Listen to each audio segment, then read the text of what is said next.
Hello, you amazing friends. I'm with the amazing Mark Durdach from Pennsylvania. How you doing today, Mark? What's going on? Hey Ed, I'm doing well. Thanks for having me. How are you?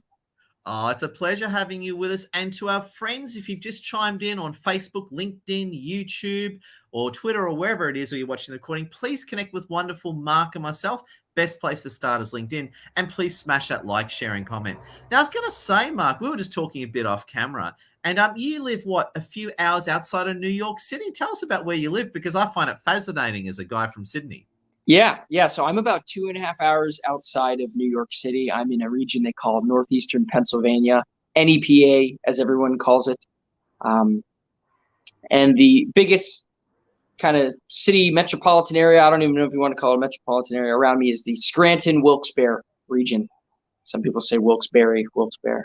Um, so Scranton is noteworthy. When I do a lot of networking, I tell people, oh, yeah, Scranton, like that show, The Office, the American version of The Office takes place there. I believe they picked that place because it's so remarkably unremarkable. Yeah. And I was going to say, I have to bring this one up as just a quick question about New York, by the way. This is just purely out of interest, right? I know we're here to talk about e-commerce and websites, but what's the best way? Like, do you take a train there? Do you drive there? What's the best? If you had to go to New York tomorrow, what's the easiest way to travel to New York City? Oh, there's more than one way to skin a cat, you know.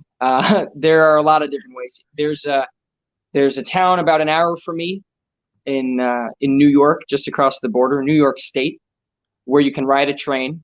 That's a good way to do it. You could also drive to northern Jersey, like Newark or Harrison, and you can ride the train in from there.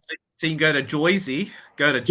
and go in that way, can you? Yeah, or you could also go over to Weehawken and you can ride the ferry in the New York Waterway, private ferry. Or you could also just do it the old-fashioned way and take one of the tunnels or the bridges and find parking there. It really depends on what you're looking for. If I were to do it tomorrow, last time I went to the city was in April, and I took the ferry, kind of for the experience. Yeah, totally. Yeah. Totally. And just a few friends. We've got Cassandra Jordan with us. And Cassandra, big hello. Cassandra's watching. My son just had 2 weeks in New York City. Oh, my God. I haven't been there since the pandemic. We've got Paybe, welcome. We've got Lee Graham, good seeing you, Lee. And we've got Samantha Zasbik, good seeing you. You've got heaps of people watching. Come in, smash that like, share, and comment, and please connect with Mark and I on LinkedIn. Now, I find that all fascinating. Now, I was just going to say another thing before we start talking about business and that. I then asked you before, so what's something unique about you? And you said you raise chickens, and I wasn't expecting that. I thought you were going to say I play basketball or something like that, but you raised. Tell us about your chickens, because that's not something I hear every day, being a guy who lives 6 kilometers from the Sydney Harbour Bridge. Yeah. So I live in a little bit of a rural area, and back in March, I was kind of looking for a side project. So what can I do outside of my business that would be something very tangible and rewarding and fulfilling in the long term, something I could watch grow? So I came up with a bunch of different ideas, but I ended up going to my local farm supply store for an unrelated trip. I was getting something else for a project around the house, and they had this enclosure, and it was a big tub with a heat lamp and baby chicks. And I said, that's it. I'm going to start raising chickens. So kind of on impulse, but the seed was planted. It was in my ideas when I was brainstorming. I said, all right, well, I'm going to go ahead. I'm going to do that. So I bought a handful of baby chicks, raised them up in the house, eventually migrated them outside. Now they're in a coop, and they're just about full size, laying eggs, doing all that fun stuff. But yeah, that's my chicken story. And firstly, being a typical Arab, the first thing I said is, so you hang out with hot chicks all day? Is that a fair comment? Well, right now it's the summertime here, so they are very hot. Yeah. So you say, I hang out with hot chicks all day. Yeah. I love it. I love it. And Samantha Zasbik says, my old New Yorker address was the corner of 17th and 7th, close to the Villages. I know where that is. Is that 17th and 7th? Is that where all those markets are? Am I remembering correctly? I think I've been there. Are you asking me? Because I have no idea. No, I have no idea. I don't go to the city enough. I don't know my way around all that well. Rockefeller Center, maybe I can navigate, but other than that, I need a map. There you go. So you're a tourist as much as me. So I will say, great having you with us. And now talking business, right? Talking business. Sure. I think the chickens are more interesting, but talking business now, right? Now you're a website man. You're into e-commerce, WooCommerce, and WordPress. It's funny actually. Before I, I'm obviously a LinkedIn guy these days. I actually used to be a marketing consultant for quite a few years. I was before I specialized in LinkedIn, and I actually got a little bit involved in WordPress. And I guess I absolutely love WordPress. Tell us about how you found WordPress, why you decided to go into it, and just tell us what you think. I'd love to hear what Sure. you're thinking. That's a great question. I'd love to answer that one. So I've always had a passion for technology since I was very young. When I was a little kid, I just always liked computers and how they worked, and I wanted to learn more about them. And I'd like go set up printers for fun when I was like 7 years old. I'd just like plug it in, install it, uninstall it, do it again. This is like Windows XP, like Just on that, I used to have, I know I'm showing my age, I'm an old man with kids. I used to have a 286 with Leisure Suit Larry, Space Quest, and all that. And I used to love opening it up and ripping out the graphics card and putting it back in. So I get you, Mark. I'm totally with you. Yeah. So first of all, love that. That's awesome. Yeah, you go way back on that. But the websites started for me when I was maybe 12 or 13. I stumbled upon a video how to make a website. And I was like, how does that work? How does that work? How do you do that? I want to learn how. And it was very basic. It was like using Notepad and writing HTML. It was, hello world. That was my hello world moment. I remember it was very, very, very basic. And then in high school, I took I took one coding course, very introductory level. Went to college to study IT, and it was in the summer before my summer 2019. No, summer 2018. I couldn't find an internship doing what I wanted to do. There were no web development internships around here. That's what I want to do. I want to become a web developer, move off to New York City and, do all that. So I said, what can I do to what's the best way to get started with the lowest barrier to entry and the most resources available outside of, doing like a drag and drop builder, like say Wix or something, because I had built Wix websites and I was like, this is good, but it's kind of elementary. I want to learn something technical. And I stumbled across WordPress. And so I installed WordPress I set up a server on my computer, a local host, installed WordPress, played around, built a little website to test it around. And then I was like, I want to do something with this.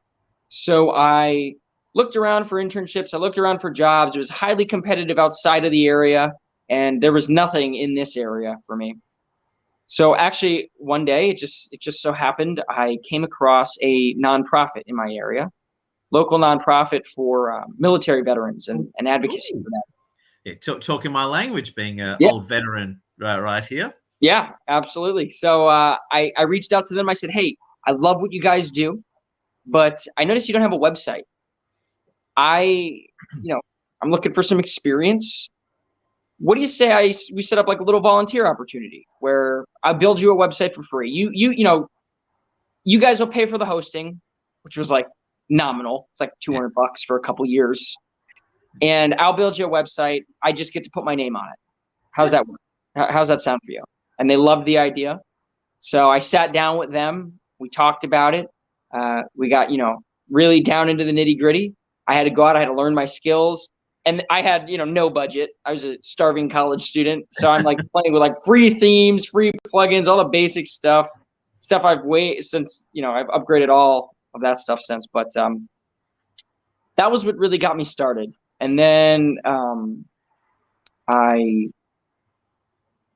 went off and I worked an internship doing web development for a while. That was a great experience. I learned a lot just about hands-on coding. That was very focused on writing code. That was during the pandemic, summer of 2020.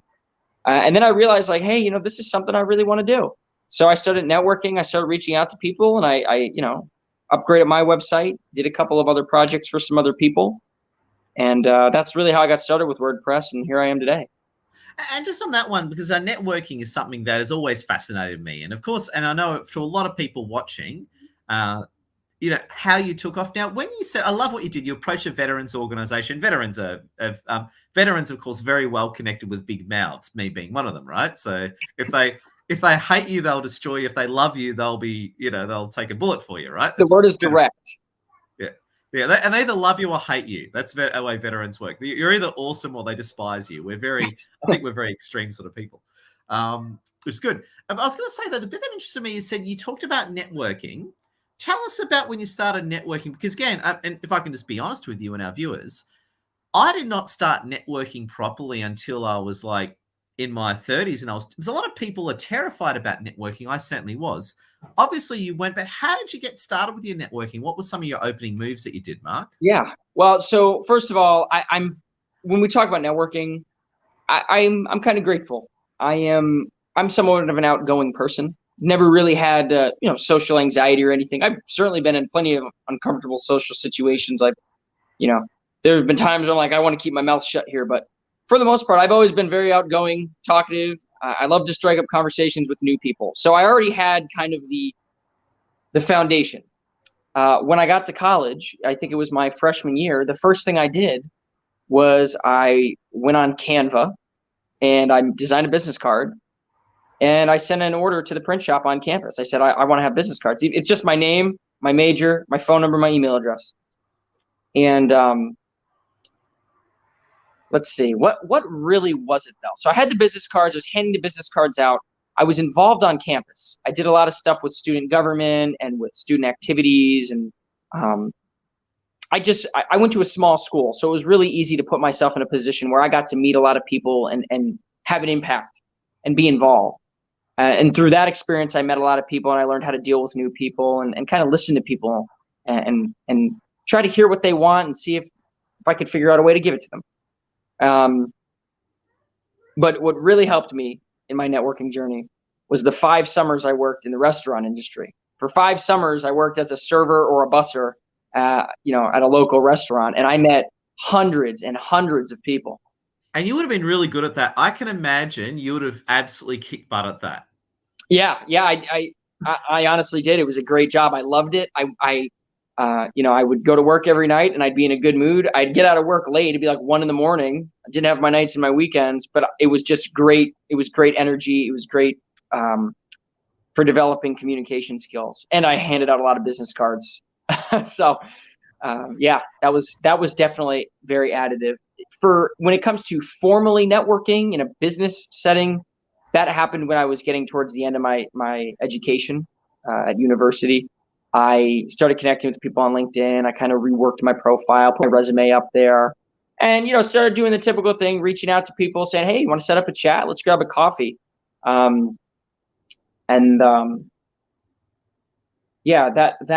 is what really LinkedIn is what really opened the door for networking. Just chatting with different people on LinkedIn, and since going into business now, I do a lot of networking on virtual networking events. There are many different platforms you can get on for like one-on-one networking, and that's just been awesome to talk to people and meet them, frankly. Wow. And I love it because again, I spend my whole life on LinkedIn and networking. That's my whole focus. And I was going to ask you, just talking LinkedIn for the moment, what are some, just to anyone watching, what are some of your top LinkedIn tips? Like anyone watching, what would you say to them to enhance their LinkedIn experience? So in my opinion, I think it's important that you always respond to people on LinkedIn. And I'm talking on posts. You'll get your random connection requests with, a script that you're not going to read. That happens all the time. I ignore those too. Yeah. But, if someone comments on one of your posts, as soon as you can, reply back to that and thank them for sharing or tell them, you're glad that they found value in that. And I always like to, when I reply to them, I always like to tag them as well.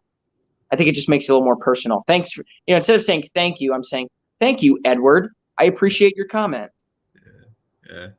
We have this running joke where, and you would have seen it when you're talking about basically supporting people on LinkedIn, and when you see, let's say you like someone, but they put out a post that you're not into, but you like the person, And the joke is, great post, love your work. That's our running cliche. If Yeah. you like the person, but you're not a huge fan of the post, so you just tend to do that, which I think is very funny. Yeah. And we got a few friends here. We've got Tyler Lubin. Tyler, good seeing you. Big wave to Tyler. I haven't seen Tyler in years. We love you, Tyler.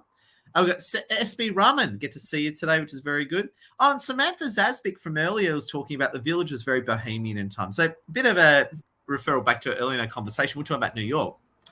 I think, and I could be wrong, if any New Yorkers are here and I'm wrong, please tell me, but towards the lower part of like Manhattan Island, you have it gets very bohemian and have all these cool markets and stuff. So I think I'm talking the right place. So there you go.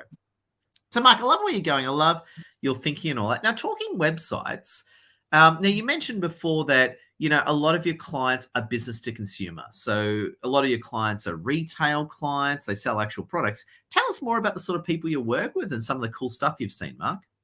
Yeah. So first of all, I'm really haven't. I have different personas and types of businesses that I want to target, but I have not solidified in a certain niche. Like there are some companies out there where they just make websites for, automotive dealers, or they just make websites for real estate agents. I'm trying to right now be diverse, see what works, see what doesn't, what I like. But most of the people that I work with right now have B2C businesses.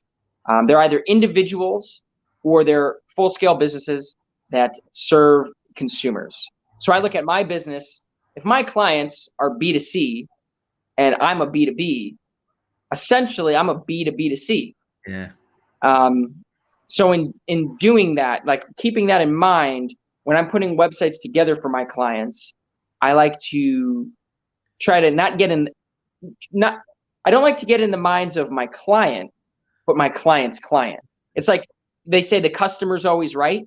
For me, the customer's customer is always right, because at the end of the day, when I'm building websites for B2C business, we're building it for their customers. We want to engage them. We want to get them to find the website valuable, to maybe give us their email address or convert, hopefully buy a product.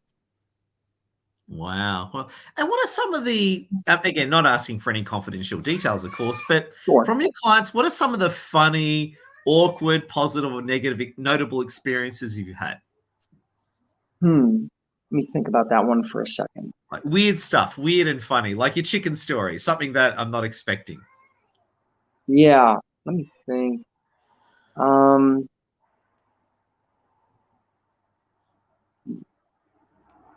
Haven't seen anything too weird or outlandish. I have talked to folks before though, where they said, "Hey, I'd like a new website. I have a website. I'm not happy with it. Can you take a look at it?" And I look at it and I'm like, you forgot to put your phone number, email address, mailing address. There's not even great. I could look at this website and I could love what you do. But how do I buy it? How do I just, there's not even a contact form. I've encountered that before. I think that these are things when people build their own websites using something like Wix, it's just kind of lost on them. Yeah. Yeah. And I'm with you. It's sort of like, I think it's funny. I've been guilty of this too. So I'm not going to attack anyone. I'm kind of going to attack myself here. And I've done this as a marketing consultant before I became a LinkedIn guy. I've done this as a marketing consultant. You focus on building something that's beautiful, but it doesn't necessarily sell. I've been guilty of that mistake. And I suppose you see it all the time, like the site looks good, but it wouldn't sell anything. That's kind of what you mean, isn't it, Mark? Yeah. And I'm guilty of that too. I've done that before too, in my own business. That's something that you kind of need to, that comes with experience. I think you need to step out of that. I think when people build websites today, they're thinking too much about how do I want other people to think about me? Like, how do I want other people to think about me or my business, instead of thinking, what do the people that I want to work with want to hear? And let me say that on my website, right? Instead of saying, hey, I'm this cool guy. My name is Mark. I'm awesome. Here's my background. This is why, here's all the reasons why you should love me. It's like, there should just be on every website. And I have some tips we'll get into later, but one of them is you should have on a website, there should be the first thing people could see on your website. There should be something like one sentence that very clearly lays out exactly what you do and gives it a description of the value of it. Like it should be known. Too many people, they make a website, they come up with some fancy slogan. That's great, perfect slogan. It sounds really pretty, it's poetic. But how's that going to make somebody's life better? Make it simple. I need to know in not even 10 seconds. I need to know in 3 seconds what you do and why I should want it. Yeah. Oh, a quick one. We've got my old friend Evan Bosa with us. Good seeing you, Evan. Love your work, man. I was going to say, if you've just tuned in, smash that like, share, and comment. Please connect with Mark and I over on LinkedIn. And also, too, as well, if you are watching the recording, please share it as well. Now, it's interesting. I have this conversation a lot. I'm sure you get this question a lot. Lead page versus a website. I've got my own opinion, but I'm more interested in your opinion. But should I create a lead page or a website? What's your commentary on that question and issue? Yeah, so that's a big topic today. I believe that if I had to pick lead page or website, I'd say website all the way. Now, with that in mind, I agree in using both. I believe in using both of them. But if I had to pick one, like if lead page and website were drowning and I had one life reserver, which one? I'm saving the website. The lead page, the website, essentially, if you make a website that's good enough, the homepage is a lead page. Yeah. Yeah. So it's funny because I believe in both, right? I believe in both. I've got a website and I've also got, I might have a lead page to fill a workshop or a live webinar or that type of application. For a specific product. Yes. Okay. Yeah. So in that case, I'm going to align with you. I agree in both. I agree with both. Yeah, gotcha. So it's not that one's better or the other's different applications. So the website has one application, or you might have a lead page for a given product application. Yeah. That's a good way of putting it. Yeah, that's how I see it. Oh, awesome. Oh, good. We agree. It's good because I'm a bit sheepish about saying what I think because I might be wrong. And if I'm wrong, I want to be schooled live on LinkedIn, which is good.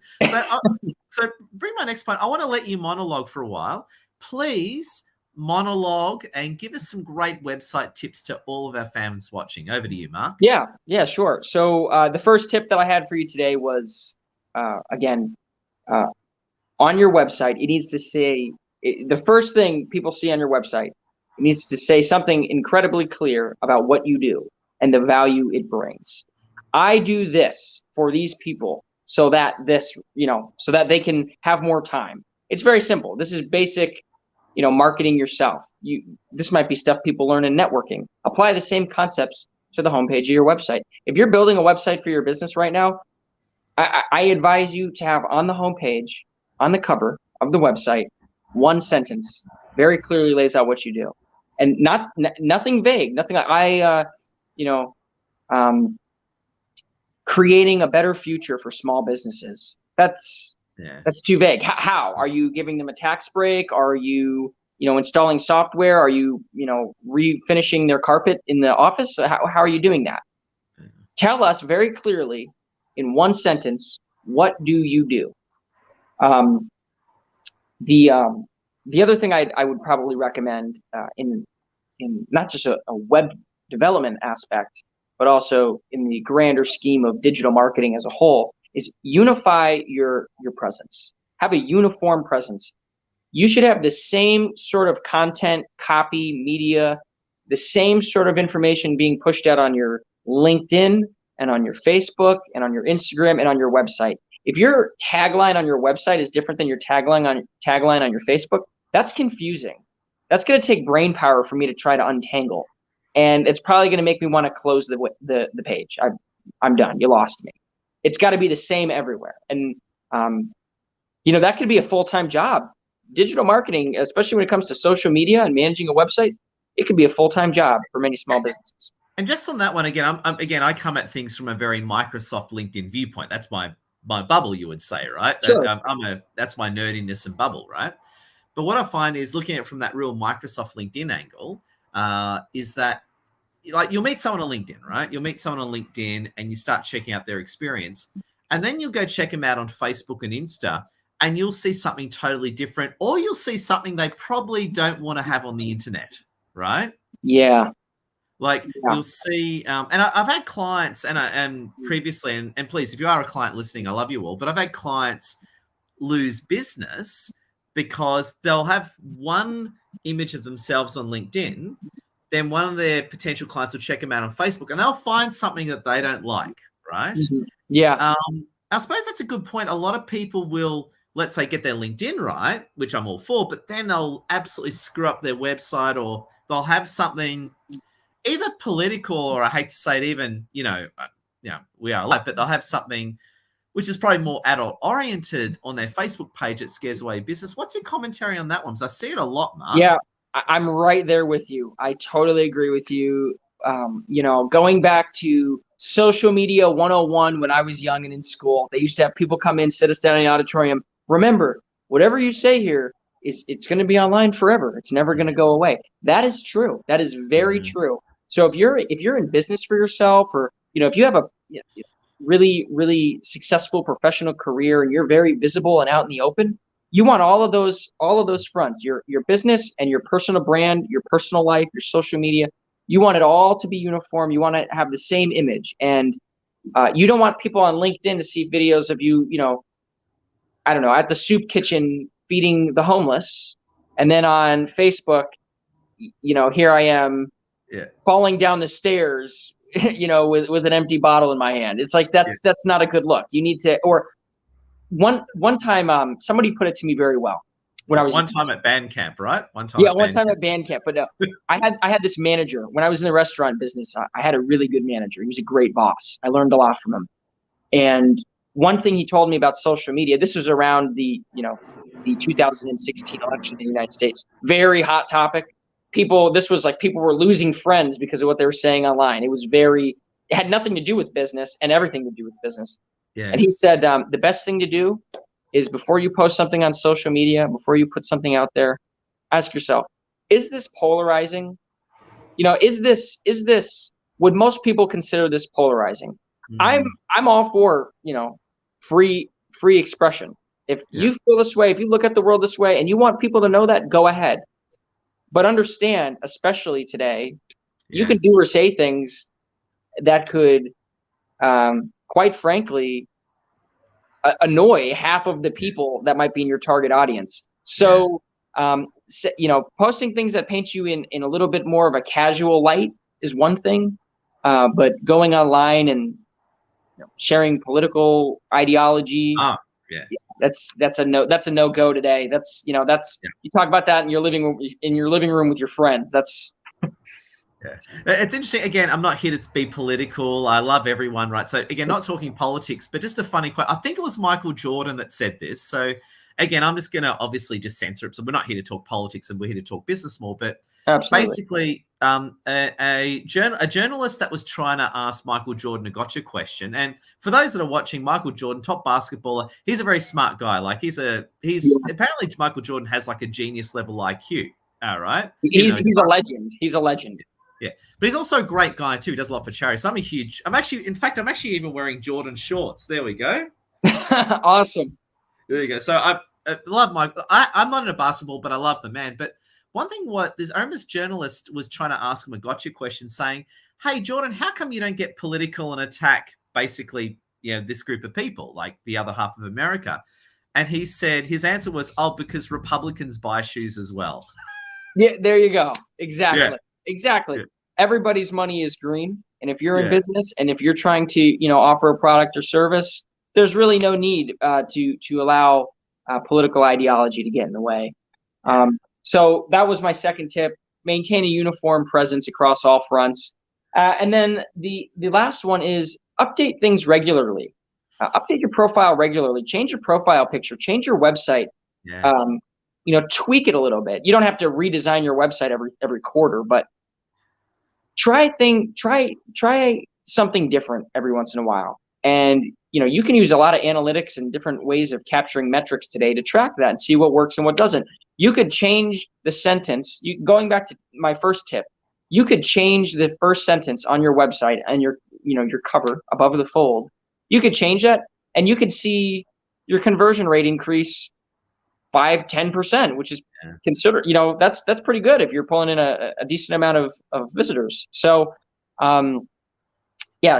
try things out. Try out new things. In terms of digital marketing and the technology behind websites and SEO and search engine algorithms and social media algorithms, it's constantly changing.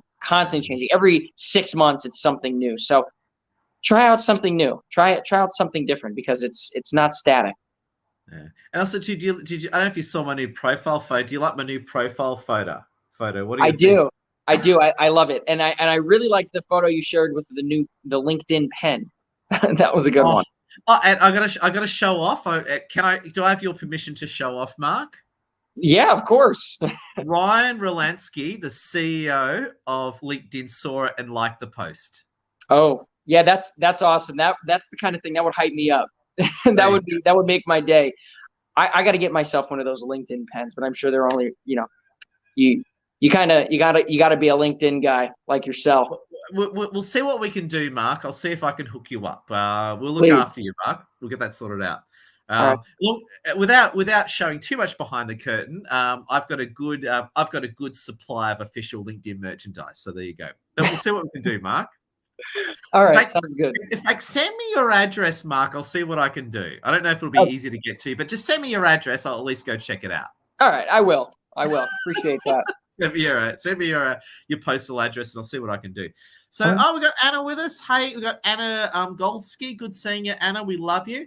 And I was going to say, we'll have to wrap up now. We've been here for a good half an hour.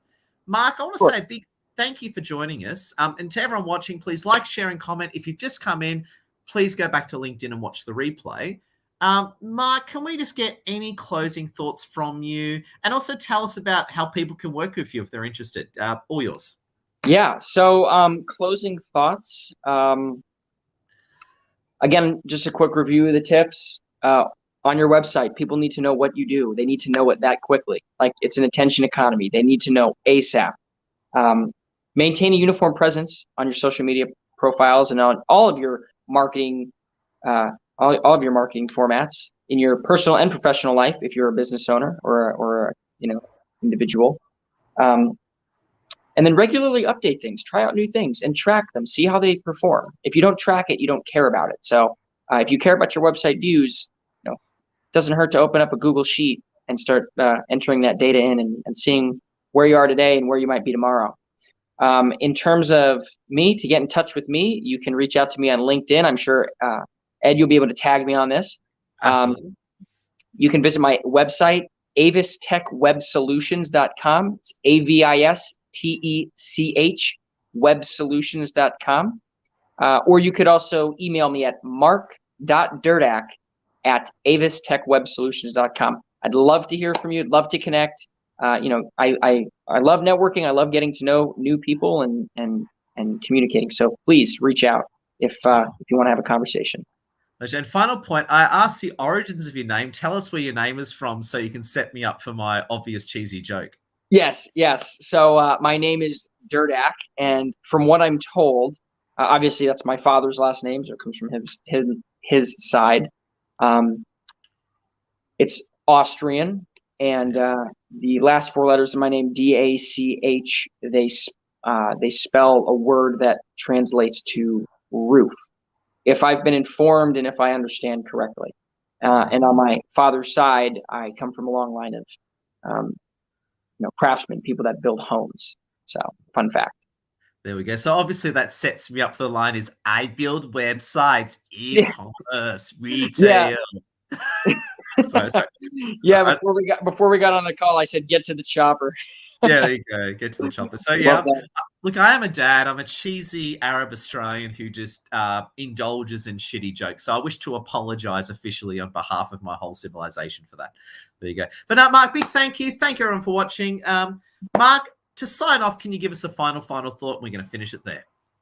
Yeah, I just want to say, Ed, thank you so much for all the great work you do. I'm so glad we're connected, and this community that we're in. Love LinkedIn, love working with you. I'm really grateful for the opportunity today to hop on this live and talk with you. And thank you for everybody at home who's watching. I really do appreciate it. Yeah, please connect with me. Let's chat. Love your work all. Bye, everyone. Love your work, Mark. See you, everyone. Like, share, comment. Bye.